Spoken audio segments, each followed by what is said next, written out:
And now, it's Boomer Life, lifestyle discussion designed to make your life more engaging, meaningful, and complete. Celebrating the baby boomer generation, this is Boomer Life on CIL 650. Well, good evening and welcome to Boomer Life here on CIL 650. It's a pleasure to have you along with us as we are going to focus on the brain. And, well, we're going to talk about migraines, among other things. Our guests are Philippe Souvestre and Sonia Diel from Neurokinetics Clinic in Vancouver. Philippe and Sonia, nice to see you again. Thanks for coming in. Nice to see you as well. It's a pleasure. All smiling and happy and upbeat. This is a tough topic we're about to take on here, Dr. Philippe. But, you know, I think at Neurokinetics, one of the things that you do, treating people who are severely injured, in a lot of cases brain injuries, is to try to promote an attitude of wellness and positivism. Some of these people come to the clinic and they've been around the block a few times. They've seen medical specialists and practitioners of every stripe and type. And they come to you going, nobody is able to help. What can you do? And in many, many cases, you're able to provide that extra measure of assistance and competence that they couldn't find anywhere else. And a lot of that is attitude, in addition to knowledge and information, isn't it? It is. So talk to us a little bit about yourself and how you become such a positive guy dealing with people who are as severely injured as they are and being able to help as many of them as you do. Well, that ties with a number of experiences I have as a person as well. A part of my training has encompassed reconstructive surgery, and this is a place where you see people coming as no longer as a whole, but rather a collection of pieces and bits. Forgive me the visual picture here, but it is quite a distressing scene. And the mission is to bring those quotes, pieces and bits all together back to the whole person and bring that person back to his or her life and love and passions and you name it. Sure. Activities. Yeah. And this is this whole process of recovery. That we're kind of an instant gratification bunch, we North Americans, and we tend to want everything, Sonia, kind of nicely packaged up and done up so we can get on with our lives in, maybe 15, 20-minute bites. When someone comes to Neurokinetics, they're in pretty tough shape. And I would think not a lot of them expect to be fixed, if you pardon the word, in a day or two. Yes. They understand, having been through negative encounters with the medical community time and time again, they've already built up a tolerance for time and the fact that it's going to take time to get better. Yes, because if they've seen it, if they've gone through it, by the time they do get to us, just the sense of relief that someone can help them sometimes is just is overwhelming still for them. Sure. And hearing, yes, of course they realize, going back to the question, 1 or 2 days, yes, they're not going to get completely back to the pieces back together again, but sure. It does take time. But yes, there is a lot of feeling of overwhelmness. I'm sure. Philippe, you wanted to add something here? I would like to add a little comment here. Yes, thank you, Sonia, for sharing that. On the top of that, they are very disoriented. The reason is they have been told and told again that nothing could help them as far as the scope of competency they have experienced, they have been seeking and given. They have been told about management. Right. This is a mindset. You have a painful condition. The best we can teach you, or the best we can do for you, is help you manage your pain. Correct. And this is something it's like a life sentence when you say something like that, isn't it? Well, it is a label. You are flagged as managed, and no longer flagged as a potential for resolution. Right. This is a big glitch and a big gap in the thinking. Right. In the way to be and the way to see life from now on. Because if you're managed, then you're essentially parked. Okay, that file is handled now. We've got that person on medication. It's not going to get much better, but it's managed. Next, and that's it, right? And there is a negative side of that, of this, is there is no longer an openness to accept new things. Right. and there's a fear setting in about anything that would be outside of this management scope of approach, which is really, really a distress and create distress. Right. That's a pretty typical sort of method of thinking for Western medicine, isn't it, though? You have a condition, we'll match you with some pharmaceutical, some biochemical remedy, and you're parked, you're managed. Next, and you're a Western trained physician. You were a flight surgeon in the French Air Force, for goodness sake. You're a Western doctor. But since moving from France to North America, your eyes have literally been opened, and so has your thinking.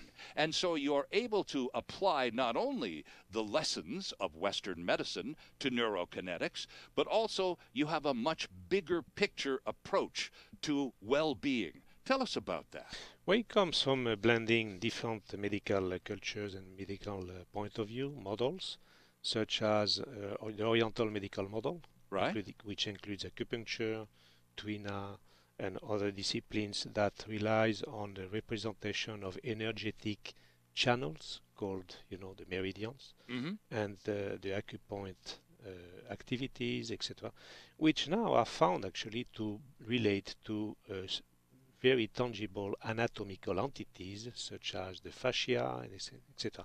So Western medical research has come over the past 7-8 years to substantiate these Oriental medical models. Oh, interesting. And basically bridge that gap between the Western medical thinking outside of this new knowledge, right, and Oriental medical thinking. It must be interesting and probably kind of fascinating for you too, particularly because you chose Vancouver in British Columbia to move to from Europe, which of course in North America is as close as you can get to Asia and that whole mindset.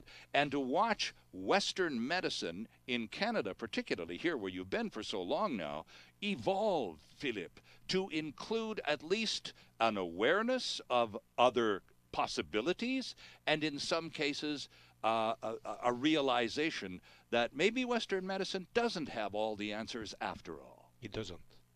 And I should say none of those medical thinking anywhere encompasses the answers for everything either. Right. No individual model is capable of answering all the questions. So it's the ability to combine multiple models to find the right answer. Exactly. Okay. And that's what I've been passionate about over the past 3 decades. Yeah. Right. Now, we're going to talk in the program today about migraines. And so before we get any further into the discussion, I think it's appropriate, Dr. Philippe, to just stop cold and say, what is a migraine? We all think we know, but how about the doctor tell us what a migraine is? Well, in short, a migraine is a headache. It is typically half of the head, whether the left or the right side, which is afflicted by an intractable pulsating pain, which may occur from nowhere, apparently, or it may be triggered by an excess of light, fatigue, stress, inappropriate visual correction, or extra noise, you name it. It could be anything that can trigger an accident, a diet accident, I would name this on that way, could trigger a migraine in some persons. Okay, and what age do people typically begin to get migraines? Do children get migraines, Dr. Philippe, or is it mostly a young adult or even full adult condition? Okay, I have a two-tier answer to this question. All right. Because I have the Old Testament and I have the New Testament. The Old Testament, which I have learned in medical school, says there is no migraine observed in kids, and that will appear at the earliest pre-puberty, dominant then in boys or over the girls. Okay. While later on, few years later, let's say 5 to 7 years later, the stats will be reverted, and 2/3 of these migraines will be afflicting women, and the 1/3 only afflicting men, statistically. It has been my experience through time to see that migraine could be seen and understood and treated as such in kids. Okay. Absolutely. Yeah. Okay, so it has been an evolution. Okay, yeah. It does happen, but it sounds like it's not terribly commonplace. Well, it's a matter of mindset. Okay. it is a matter of mindset and setting the boundaries of the diagnosis, referring to only, I would say, the biochemistry and the clinical, the accepted, the clinical picture of what is a migraine in an individual. Okay, so I think what I'm trying to get at, Dr. Philippe, is a migraine in and of itself a condition, or is it a clue towards an even more serious condition? It is both. Oh, okay. The reality is it is both. And a migraine per se is never isolated. There are signs involved in the diagnosis of migraines which do not relate to the cranial phenomenon that is typically calling the name of migraine. Okay. There are other signs associated with this. They are attached to the diagnosis of migraine in what I have learned in medical school 30 years ago. But recent research and my own observation, clinical observation, has showed me that there is much more than that.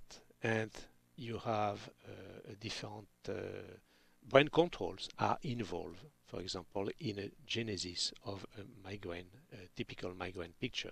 And it is always observed since I have been aware of this connection. Mm-hmm.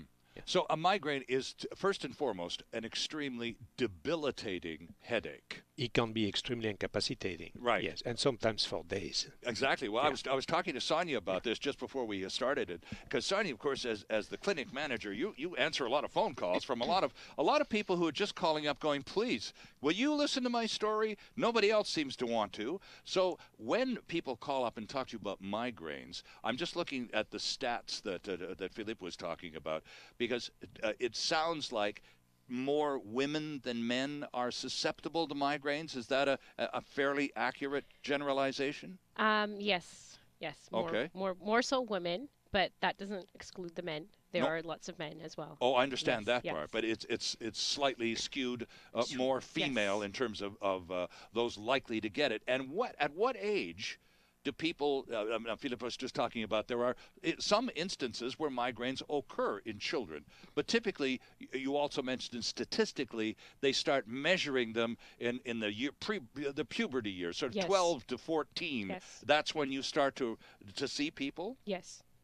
I have a friend who has migraines, and when she gets them, there are two rules: no noise and no people. She goes away, puts herself in the dark room, Philippe, no sound, no light, and above all, no people. Don't knock on my door. Don't talk to me. Don't ask me how I am. I'm terrible. When I feel better, I'll show up. Is this pretty typical, or is that an extreme example? Well, it is rather an extreme example, but it's pretty common. Yeah. Right. And why is there the need for such solitude with the black visuals and no sound? Does that help the condition? Yes, it does. We know now that migraines rely on a sensory cognitive disorder, to be a little bit technical here, and the cognition ties with processing. Comparing the brain to a computer, you will have a software that animates the hardware. Well, referring to the migraine in a human body, we have gifted with a software called the cognition and the cognitive processing, which also underlie the cognitive perceptuality. Forgive the technicalities here, but right. I think it's an important word enough to share and to share with the public. And perceptuality covers everything we sense. So we know we have 5 senses. Sure. Well, actually, we have much more than that. And sometimes they become exacerbated when there is a brain control dysregulation or issue tying with fatigue, stress, poor diet, sensitivities to particular triggers, whether it is weather change or postural change, or sometimes very minor details in environment will be, because of these hypersensitivities, Right. will be flaring the condition unknowingly from the person, And that is a scary place to be. I'll bet. And so my friend's reaction, or she doing what she feels she needs to do to get through these episodes of migraines, and they're not very common, once every month or two, maybe even longer between episodes, and then just gone, just not available. Yeah. And is that typical in terms of frequency? Yes, it is. Yeah. Okay. Yeah, it can be totally random. Okay, so now, so we're talking about headaches that can literally incapacitate a grown adult and render them basically pretty useless in terms of being able to mix with society, Sonia. People that call you are at their wits' end. They get their headaches and their migraines are so awful, they literally have to shut their lives down for days on end, don't they? Yes, yeah. It's a sensitivity to light, to sound, some to smell. Some even have it to where they're nauseous, they're even vomiting, to the extreme side of things. Right. So they're at their wits' end when they do call in.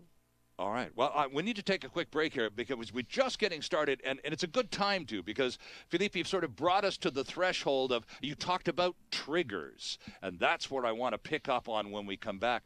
What starts all of this, and then obviously how do we handle it from a therapeutic point of view? Well, our guests are from Neurokinetics Clinic in Vancouver, in the Highcroft Medical Center building there at 3195 Granville Street, and online at neurokinetics.com. Lots more ahead on Boomer Life. Stay with us. We'll be right back. Celebrating the baby boomer lifestyle. This is Boomer Life on CL 650.